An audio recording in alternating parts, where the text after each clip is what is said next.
Il y a 2 ans, la perspective de passer un week-end toute seule à 1 heure de chez mes parents m'était insurmontable. Aujourd'hui, je suis partie vivre seule à l'autre bout de la planète en Polynésie française. Comment j'en suis arrivée là, c'est ce dont je vais te parler à travers cette vidéo.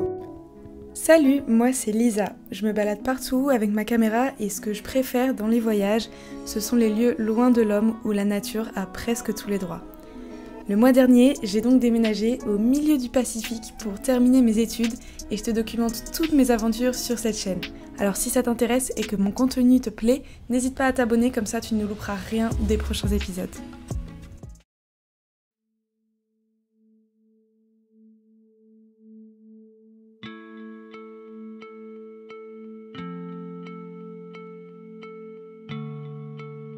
Aussi loin que je m'en souvienne, je me suis toujours posé beaucoup de questions sur mon entourage, sur le monde, sur ma personnalité et mes capacités, bref, sur absolument tout.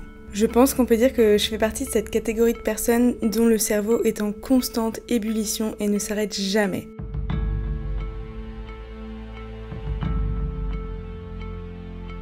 Et un sujet qui m'a longtemps préoccupée, c'est celui de la solitude. Alors que c'est très facile pour certains, passer du temps seul et apprécier la solitude, ça relève du défi pour beaucoup de personnes, moi y compris.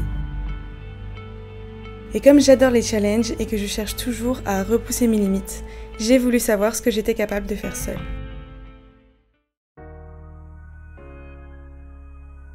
En août 2021, je me sens enfin prête. Je décide de partir toute seule 4 jours randonnée sur le GR70. Tout ne se passe pas comme prévu entre les pleurs et l'incertitude, mais j'arrive au bout et je suis très fière de moi à l'arrivée.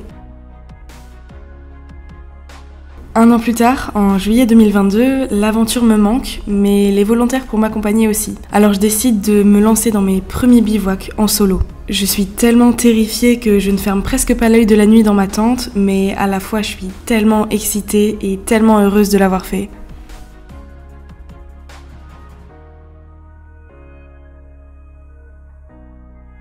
Quelques semaines plus tard, je prends la folle décision de partir m'installer en Belgique, un pays que je ne connais pas et où j'ai tout à construire. Je découvre alors un autre type de solitude, la solitude d'une expatriée, la solitude du quotidien, la solitude des dimanches soirs. Et avec toutes ces expériences mises bout à bout, je commence à comprendre qu'il existe différents types de solitude. En anglais, on parle de loneliness pour les moments où on se sent seul et que cela nous affecte, alors qu'on parle plutôt de solitude pour décrire un état sain et propice à la réflexion. Selon mon interprétation, on peut donc distinguer la solitude subie, qui nous fait souffrir, qui nous rend triste, de la solitude choisie, qui nous permet de passer du temps avec nous-mêmes, de réfléchir et de recharger nos batteries sociales. Et là où ça se complique, c'est que même lorsque tu choisis de partir seul pour profiter de cet instant avec toi-même, il arrive que tu te retrouves à subir cette solitude et à en souffrir. Imagine que tu te retrouves seul face à ta solitude et que cette solitude, c'est en fait une pièce de 2 € par exemple. Sur le côté pile, tu souffres car tu es seul et probablement tu manques d'affection, d'amis ou encore de soutien.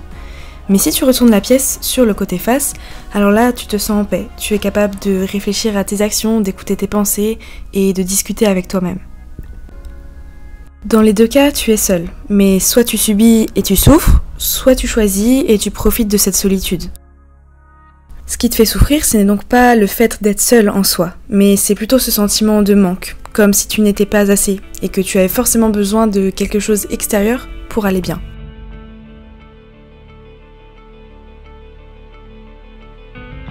C'est en fait la façon dont tu vas vivre et interpréter ces moments seuls qui définira la façon dont tu te sens. Et la question qui m'apparaît cruciale à ce moment-là, c'est comment est-ce qu'on fait pour retourner la pièce quand on subit notre solitude ?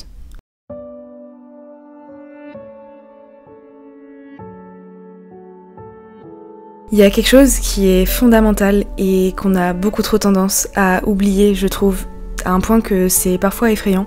Et c'est tellement important que je l'ai carrément affiché sur les murs de ma chambre, afin de m'en souvenir tous les jours.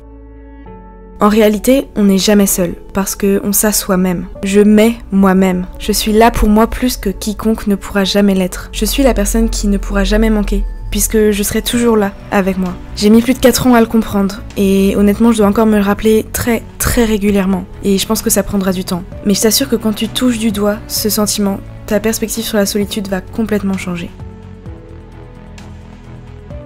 Réussir à se suffire à soi-même, ça ne veut pas dire se couper du monde, devenir un ermite et partir s'enfermer dans une cabane en Sibérie. Ça ne veut pas non plus dire apprécier les moments seuls, exactement comme ceux que tu passes avec tes amis, car ça n'a rien à voir. Apprécier sa propre solitude, c'est être là pour soi. C'est apprendre à aimer sa propre compagnie. C'est savoir se prendre dans les bras quand ça va pas et réussir à se dire les choses que l'on aimerait entendre de la part d'un proche. C'est oser plonger en soi et aller regarder toutes les parties de nous, même celles qui nous font peur, qui nous font honte et qui nous mettent en colère, mais aussi toutes ces parties qui nous inspirent, qui nous remplissent de joie et qui nous procurent un sentiment de paix. Apprécier sa propre solitude, c'est sentir que nous sommes complets, au sens où nous n'avons besoin d'aucun apport extérieur pour cheminer sereinement. Quand je passe du temps seul, ça me permet d'interroger mes motivations profondes, mes envies, mes angoisses, mes schémas, et j'avance plus sereinement dans ma vie et mes projets, parce que je sais où je vais, je suis centrée et alignée. Paradoxalement, je me rends compte que plus j'apprends à passer du temps seul, plus je renforce les liens que j'entretiens avec mes amis et ma famille.